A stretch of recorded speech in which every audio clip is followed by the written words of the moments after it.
Hey, welcome back to the Enduro Mike YouTube channel. It's Michael Dempster here. Um, this is the third video for the third day in a row, so on a roll here. I'm hoping that this isn't going to be a massively long video, but it's something that's kind of been popping up on various places where I hang out over the last few days, and what I'm going to talk about is the changes to the highway code that are coming in on the 29th of January. And it seems that a lot of people are getting very excited about these. Sorry, it's coffee break chat. I'm going to title this the Coffee Break Challenge and see if I can do one a week on a certain topic. Anyway, right. So, what I wanted to talk about was, are they any different to what is in place now? How are they different, and does it actually impact on cyclists and motorists that much? Right?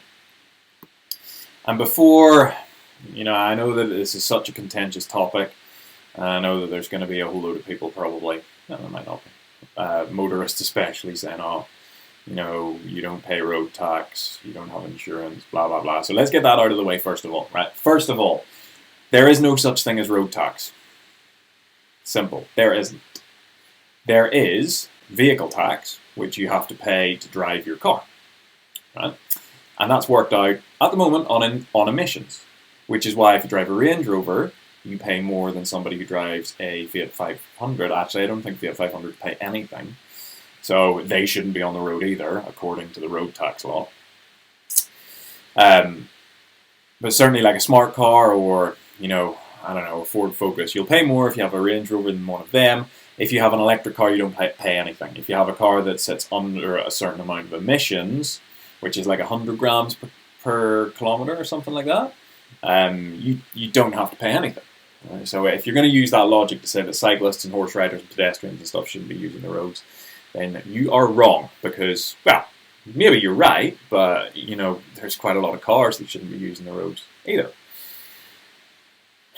The roads are paid for through general taxation. So anybody who pays income tax, anybody who pays VAT, anybody who pays any of the other taxes that are around, is paying into a pot to maintain the roads. It doesn't come from road tax or vehicle excise duty. Vehicle excise duty does go into the pot, but it's not what pays for the maintenance of the roads. General taxation pays for maintenance of the roads. So therefore, the road tax argument is null and void. It means nothing. The problem we've got is that most councils don't want to pay for the upkeep of the roads, so they don't really do it, which is why the roads are in such a bad shape. So trying to say that cyclists shouldn't use the road because they don't pay road tax is utter rubbish. Point number 2. Cyclists don't have insurance. I think you'll actually find that most cyclists, and I'm going to define cyclists in a second, because there's a difference between a cyclist and somebody on a bike. Most cyclists actually do have insurance. Okay? Certainly, I have insurance through actually 3 different places, so I've got more insurance than you do for your car. I have insurance that covers me for third-party liability for any damage that I cause via the British Cycling Federation, through my membership of them, via the British Triathlon Association, or British Triathlon as their own, and through my household insurance. So if I damage your car, which is pretty unlikely, I'm insured for that. The other side to that as well is that, if a cyclist hits your car, and we hope not to, nobody does anything deliberately, the likelihood is it's not going to cause a huge amount of damage to your car. So the cyclist could potentially pay for that out of their own pocket. The likelihood is that if somebody hits your car on a bike, they're going to maybe dent one of the panels and potentially put a scratch in it. At most, that's going to be, a bunch of hundreds of pounds. It's not going to be thousands of pounds like if you hit somebody with a car. So the insurance thing, is an issue, and in my mind, every cyclist should have insurance. Personally, I have 3 different types. The next thing is looking at, I suppose, the difference between cyclists and people on bikes, because there is a difference. Now, I've been a cyclist since I was 12 years old. I'm 39 years old now, so that's what, 27 years-ish I've been cycling for. I've been riding on the roads for 27 years.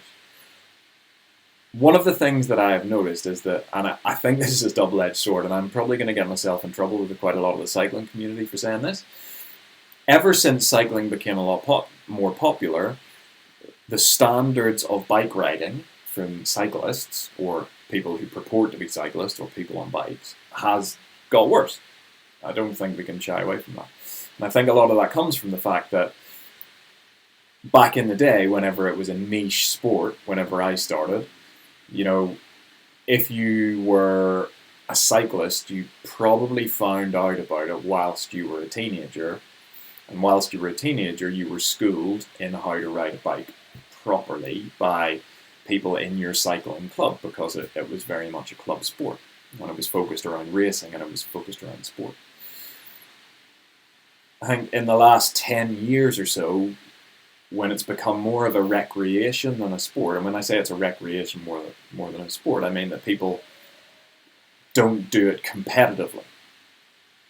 And when I say do it competitively, I mean racing. If you do sportives and things like that, I don't necessarily class that as competitive. Yeah, it's competitive with yourself, but ultimately it is recreation rather than racing. And I think a lot of people come into it now a lot later and just don't get that schooling on, you know, how to ride safely, how to ride sensibly.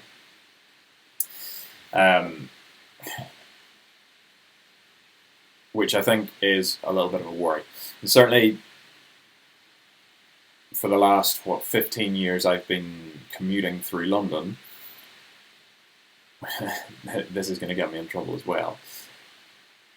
I actually felt safer on the roads whenever I was commuting in London, when all of the cycle superhighways and the cycle lanes and stuff didn't exist. Because I kind of know what I'm doing when I'm riding in traffic. So, yeah, I think having a lot more people on bikes is a very positive thing, but I think that's also opened it up to a lot of people who are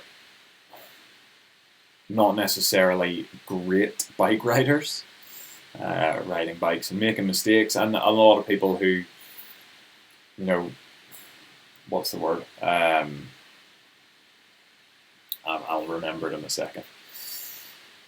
But a lot of people who feel entitled, that's it, entitled cyclists, you know, think that they can do no wrong. And there are a lot of those, and I'll put my hands up and say that there are a lot of those, but there's also a lot of entitled car drivers. And I think this whole us versus them thing is quite a worrying and a negative thing. So just as a little bit of background to that, so obviously when I was 12 I started racing bikes. I moved to England when I was 22, so that was 10 years later, and now I've been riding on the roads around Essex and London for 15 years now. I think that's about right, 15, 16 years. Maths isn't great off the cuff. Anyway, in that time I've been knocked off my bike twice, both in the same way, which was not my fault. I was riding in a cycle lane, go figure, and somebody decided that they were going to turn right across traffic, and because the cycle lane is here and the cars are here, instead of paying attention to somebody that might be cycling along the cycle lane, they just pulled straight out, and I got hit. And there wasn't anything I could do about that, but because my reaction time is fast and I'm quite good in that way, I managed to come out of it with no injury. Both times I went over the bonnet, over the windscreen, and off the other side of the car. So if I hadn't have had such good reaction time, that probably wouldn't have ended as well. Right? I have been hit over the head from a moving car by somebody hanging out the side. I've been abused by 3 people out of a pickup truck. And I've had probably about 100 to 200 close passes in the period of time since I've moved to Essex, England. In Northern Ireland, I didn't really notice it that much. And the reason I think is the reason I think that happened is because when I was in Northern Ireland, I was always riding in a group. There was always 10 to 15 of us. And I always ride on my own over here. So I think that whole... And these incidents are increasing over time. So I think the trend towards not liking cyclists or attacking cyclists or whatever needs to stop. I think any decent human being should understand that, okay, when I'm out on my bike, I might hold you up for 5 or 10 seconds until you can get around me. But, does that really qualify you to hang out at the side of your car and abuse somebody? Or, drive at them, or throw things, or hit them over the head whilst they're cycling? I also know of a couple of people that have been pushed off their bikes. Now, that's not saying that all car drivers are like that, but there are some. Just like there are some cyclists who ride through red lights. There are some cyclists who ride on pavements. I wouldn't call them cyclists, I would call them bike riders rather than cyclists. But it's just a worrying trend. And it's got to the point now where I am now taking a camera out with me because I don't feel as safe anymore as I used to out on the road, which, considering the amount of time that I've been cycling, I think is quite a worrying thing. And I think that it needs to change. Anyway, right. That's not what we're here to talk about. That was just to give a little bit of background. So what I want to talk about is the highway code changes that are coming in, because everybody's getting really excited about these. And I want to kind of dispel a couple of myths around them, because there's quite a lot of them that are changing slightly, but have always kind of been there, but have always been misunderstood. Okay? So let's have a look at the highway code as it is now. So this is as it is today, which is the 25th of January, 2022. Here are the rules for cyclists. So I'm going to open all of these up and we'll just go through them really quickly. The first thing that I love, I did a bit of research on this, is this guy. And this: appropriate clothes for cycling. Avoid clothes which may get tangled in the chain or in a wheel or may obscure your lights. Oh, so you mean like baggy jeans, which this fella's wearing in both pictures. Anyway, I'm being facetious. Right, so this is good advice. I mean, I don't know how much of a difference his white trainers are going to make compared to the blue ones here, but, they might do, whatever. So, highway code says that you should wear a cycling helmet.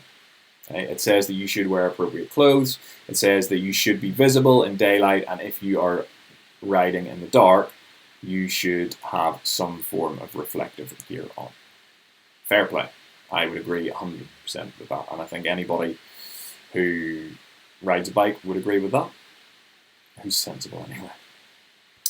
If we come down, it's talking about lights here, so having lights at night, again, that's sensible. Anybody who doesn't do that, by the way, is an idiot, and I will not stand up for them. If you are riding a bike at night, you don't have lights on, and somebody hits you in a car, that's your fault. I'm sorry, I don't care. It's your fault. And you should be paying for any damage to that car. So this is where things get a little bit kind of interesting, right? So cycle routes and cycle tracks. Cycle routes and cycle tracks are not compulsory to use. Okay? And it says that, right, plain and simple there. It is not compulsory to use them. You don't have to use cycle paths. But I can talk personally about me. I will use them usually as long as they are safe and effective to use. The problem that you have with a lot of cycle paths and cycle routes is that a lot of councils put them in to meet quotas and to meet numbers. So they have to have a certain amount of cycle lanes in each borough, certainly in London. And what that means is they'll put some cycle lanes in that just aren't sensible. So these cycle lanes will come in and maybe they'll go onto the footpath for a little while, but then they'll drop straight back onto the road again after maybe 100 metres. So what you've got to do is you've got to get off the road, ride down the cycle lane, which is normally on a footpath that isn't maintained very well. So you've got loads of potholes, you've got loads of glass, you've got loads of other crap on it, which won't give you a puncture there and then potentially, but maybe 150 metres or 200 metres down the road, when you're on the road, you might end up blowing a tyre out, which is dangerous. Right, because you've ridden down that cycle lane that's on a path that's covered in crap. But that's not the most dangerous thing. So what will happen is, after 100 metres, you've then got to turn back onto the road, which is dangerous, yeah? Because you've got to avoid the cars as you're coming onto the road, and the cars won't want to let you on, because they never do. So in that case, it's safer to maintain where you are on the road than to come off the road to use the cycle lane, okay? Nearly always. But if it is safer to use the cycle lane, I'll always use the cycle lane. Okay? So that's a cycle track and a cycle lane are slightly different things. So the cycle tracks are generally away from the road and the cycle lane is on the road. Okay? And again, these are not compulsory. Cycle lanes are not compulsory. I think the 2 accidents that I've had kind of should highlight the fact that cycle lanes don't make it safer for cyclists. In my experience, a lot of times cycle lanes make it more dangerous. So one of the things that I tend to do whenever there's static traffic, and it's always static traffic where this happens, is I'll ride on the outside if it's safe to do so, rather than ride on the inside in the cycle lane, and that's purely because it's safer to be there and know what's coming at you than to be on the inside and have to always worry about somebody just nipping down and knocking you off that way. You must not cycle on a pavement. 100%, never. Do not cycle on the pavement. Anybody who cycles on the pavement is a dick. They shouldn't be on a bike. Bus lanes we kind of know about. And then we've got, you should have both hands on the handle, whatever. Yeah, both feet on the pedals. This is common sense stuff. Alright. Be considerate of other road users. And I think the majority of cyclists, will agree and will say that this is 100%. So there is a couple of others which says, where is it? Never ride more than 2 abreast, which says that you are allowed to ride 2 abreast. So everybody who shouts and says, oh, cyclists need to be in single file and this and that, blah, blah, blah, whatever, you're wrong, right? You're allowed to ride 2 abreast. I don't do it. I ride on my own because I'm miserable. But if there's a group of cyclists and they're riding 2 abreast, that's absolutely fine at the moment. It's perfectly fine, right? So don't complain about it. They're following the highway code. The highway code doesn't say ride single file. What it does do is it says ride single file whenever the road is narrow, you are on a corner, or when the road is particularly busy, which is common sense. And if you see most groups of cyclists out on country lanes, they will actually do this. Yeah, I see a lot of cycling clubs out in the lanes, and whenever there is traffic around, they will shout to each other and they will go into single file to allow you past, even though it's been proven that it's safer to pass cyclists who are 2 abreast just because of the width that you have to give them anyway. You should be on the other side of the road, so it doesn't matter whether a cyclist's in single file or 2 abreast. And it means that the amount of time that you have to be on the other side of the road is minimized. Yeah? If you've got cyclists riding 2 abreast, you've got half the distance to go past them than if they're all riding single file. So get that out of the way. Okay? Then some other bits and pieces about you must obey all traffic signs. We know that, yeah? If you jump a red light on your bike, you're a dick. You shouldn't be doing it. Yeah? I agree, if you get knocked off your bike, you should be paying for any damage that is done to any vehicle that harms you if you're jumping red lights on your bike. Yeah. I used to shout at people when I was riding in London. Like when I was cycling in London, I used to shout at people who did that. But so many people do it now that it's not even worth it. I end up with a sore throat. And we kind of know that. So this is just around junctions and other stuff. So there's not much in there that's, not common sense. So what's changing? These are the rules as they are at the moment. So one of the things that is changing is the hierarchy of road users. And I don't have the diagram here, but there's a diagram that shows you. So it's pedestrians first, then cyclists, and then going up, through cars to vans to heavy goods vehicles. What that does is it changes the order of concern, I suppose, and generally says that if somebody's driving a car and they hit a pedestrian, it will usually be looked at that the car was at fault. If there's no other factors at play, the car will be at fault. And likewise, if a car hits a cyclist, the car will be at fault. However, what it doesn't change is that if the cyclist is breaking the law, then the cyclist will be at fault. In my book, anyway. If you're a police officer who's now trained in this, you might have a different opinion on it. But if a cyclist runs a red light and gets hit by a car, that's the cyclist's fault. And I think that will stay as it is, because that's sensible. Yeah? We do not have carte blanche to run red lights. So what are some of the other things? So cycle in the center of the lane. So this is the 5 changes that we've got there. Be on the screen somewhere. Cycle in the center of the lane is the advice given by the highway code, which is good advice. The reason for that is generally the center of a lane is the safest place to cycle, because potholes, manhole covers, and all of that kind of stuff generally exist at the side. Okay. Being honest, I probably won't do this. I tend to sit to the side anyway, just because I always look far ahead so I can preempt. 2, cyclists should ride 2 abreast. So now it is recommended that cyclists should ride 2 abreast. Before, as we've seen, it was allowed, so you couldn't complain about it. But now it's recommended. So when 2 cyclists are cycling, they should be beside each other, not in single file. Number 3, drivers should give 5 feet when overtaking. What that means, and if you don't know what 5 feet is, if you're a motorist watching this and you want to know what 5 feet is, just make sure you're on the other side of the white line. Right? If you're on the other side of the white line, that's 5 feet. Both wheels, not your seat. Put your whole car as if you're overtaking another car. You're done. Happy days. Easy. If you cannot overtake in that way, you shouldn't be overtaking. Simple. Number 4, cyclists are not obliged to use cycle lanes, even when they're there. That's not changed. That's in the highway code at the moment. It's exactly the same. So everybody getting excited about that, it's not changed. What has changed is number 5. Now number 5 is where everybody gets confused.